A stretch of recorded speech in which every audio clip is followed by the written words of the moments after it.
Bonjour à toutes et à tous. Je vais résumer ici une partie des définitions qui sont contenues dans la fiche numéro 1 sur mon blog.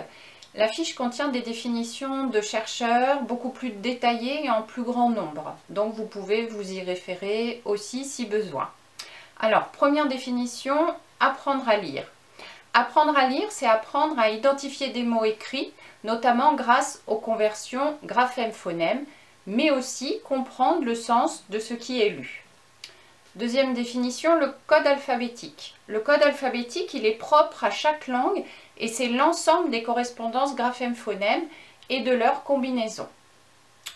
Troisième définition, la clarté cognitive. La clarté cognitive, c'est le fait de comprendre ce que signifie lire et écrire, savoir les fonctions de l'écrit, les liens entre le langage oral et le langage écrit, les normes de la lecture-écriture, de haut en bas, de l'organisation d'un livre, etc. La compréhension en lecture. La compréhension d'un texte, c'est s'en faire une bonne représentation mentale en intégrant à la fois des informations explicites, c'est-à-dire qui sont contenues directement dans le texte, mais aussi des informations implicites, c'est-à-dire qu'il faut déduire, mais également ses propres connaissances, on va dire, générales, qui vont permettre de comprendre au fur et à mesure de la lecture. Donc c'est un apprentissage long, la compréhension, qui doit faire l'objet aussi d'un enseignement explicite. Alors il y a d'autres facteurs qui influencent la compréhension en lecture, comme par exemple le niveau de vocabulaire oral et écrit, la compréhension orale, la conscience phonémique et le décodage. La conscience phonologique. La conscience phonologique, c'est la connaissance consciente que les mots du langage oral, et uniquement le langage oral, que ces mots sont composés d'unités plus petites. Il y a 3 unités plus petites dans un mot à l'oral, la syllabe, le phonème et la rime. Alors la conscience phonologique, c'est un prédicteur de la lecture, c'est-à-dire que plus l'enfant est en capacité d'analyser la langue orale à ce niveau-là en fin de maternelle, et mieux son apprentissage de l'écrit sera réussi au CP. Alors il faut à la fois que l'enfant comprenne les unités dans les mots et aussi qu'il sache faire ce qu'on appelle des opérations, c'est-à-dire par exemple ajouter un phonème, enlever une syllabe, etc. C'est-à-dire être en capacité de jouer avec toutes ces petites unités à l'oral. Donc la conscience phonologique se travaille en maternelle et tout du long du cycle 2. Différence maintenant entre décodage et déchiffrage. Alors le décodage, c'est connaître la correspondance entre les lettres et les sons et les combinaisons de ces différentes correspondances pour lire un mot. Donc on distingue le décodage du déchiffrage parce que le déchiffrage, c'est uniquement appliquer les correspondances entre les lettres et les sons et ne pas comprendre, tandis que le décodage, c'est comprendre ce que l'on a déchiffré.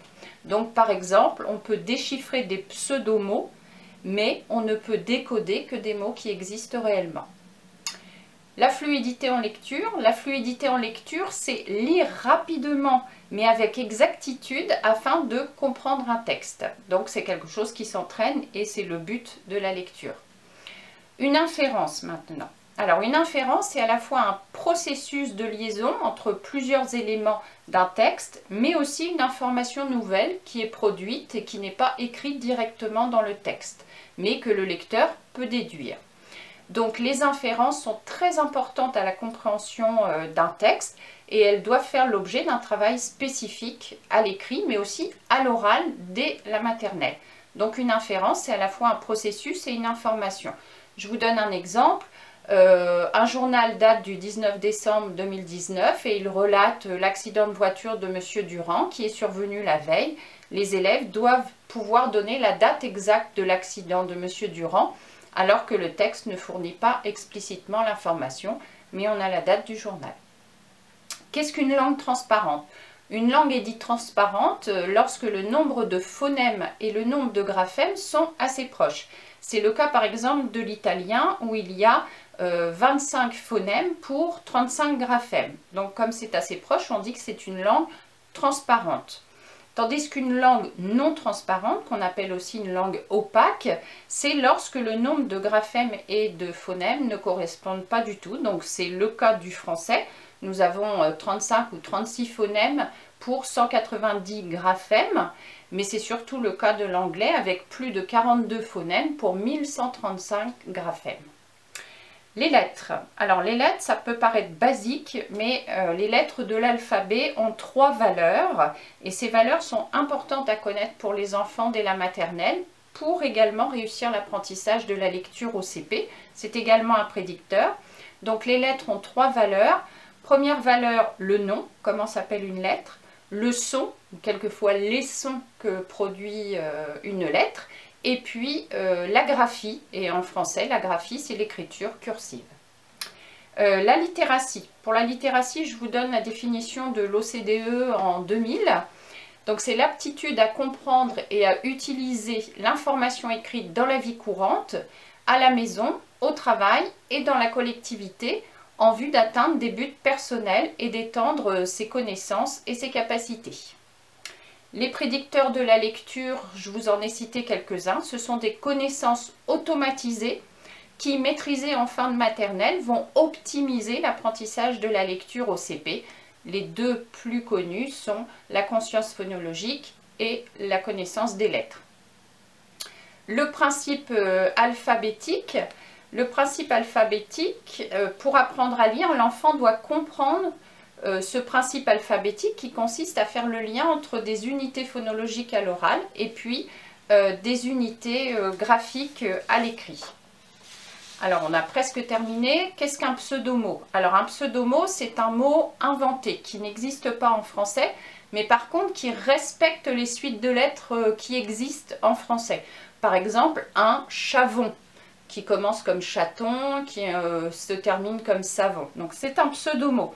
Les pseudomots sont utilisés dans les évaluations, notamment en lecture, parce que ça permet de bloquer la voie d'accès au sens et donc de vérifier que l'enfant sait bien déchiffrer puisque ça n'a pas de sens. Ce n'est pas pareil qu'un mot impossible. Un mot impossible, c'est un mot qui aurait une suite de lettres qui n'existe pas en français. Donc par exemple un mot qui aurait 3W, 2X, etc. Mais on peut trouver des mots impossibles qui sont proches de pseudomots ou bien de mots qui existent, comme par exemple si j'écris chavon avec 2 C au début. Il y a des mots avec 2 C comme coccinelle, mais un mot qui commencerait par 2 C, ça n'existe pas. Donc c'est un mot impossible.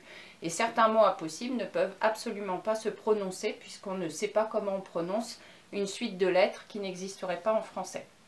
Je termine donc par le vocabulaire. Donc le vocabulaire, ça désigne en fait l'ensemble des mots qui sont employés en compréhension et en production, par contraste avec le lexique qui est l'ensemble des mots d'une langue.